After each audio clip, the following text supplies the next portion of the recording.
আসসালামু আলাইকুম বন্ধুরা। আজকে আমার ভাইয়ের বার্থডে মানে জন্মদিন আজকে আমার ভাইয়ের। তার জন্য আজকে একটু চিকেন মানে বিরিয়ানি করবো, তার জন্য সব কিছু কিনে এনেছি। আরও কিছু ঘরে ছিল কিন্তু আর বেশি কিছু দেখায়নি। আর যদি তোমরা বিরিয়ানির রেসিপিটা চাও আমি তোমাদের সামনে দেবো, আর মাংস কষার রেসিপিটাও চাইলে আমি দেবো।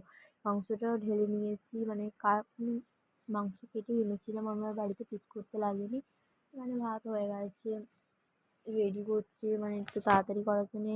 মাংসটা ম্যারিনেট করা মানে ভালো করে ধুয়ে পরিষ্কার করে এনে ম্যারিনেট করবো। ম্যারিনেট করে শুধু দই দিয়ে মাখিয়ে রেখে দেবো, তার বেশি কিছু করবো না। যদি তোমরা রেসিপিটা চাও আমি তোমাদের সামনে দেখিয়ে দেবো। বিরিয়ানি মানে আমি যেরকমভাবে করি সেটা আমি তোমাদেরকে দেখিয়ে দেবো। আর সবাই বলো যে রেসিপি দিতে, আমি দেবো।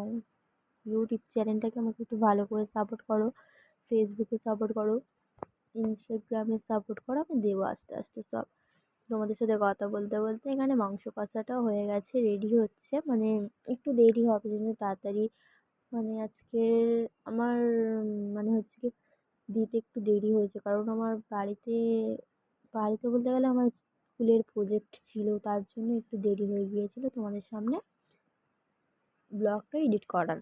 তার জন্য আমি দিতে পারিনি। এখানে এই মাংস কষা হয়ে গেছে, মাংসটা এভাবে কষেছি। এবারে বিরিয়ানিটাও আমার রেডি হয়ে গেছে। তারপর ভাইয়ের বার্থডে কেক টেক কেটে তারপর হচ্ছে খাওয়া দাওয়া করে আমরা শুয়ে পড়বো। আল্লাহ হাফেজ, টাটা।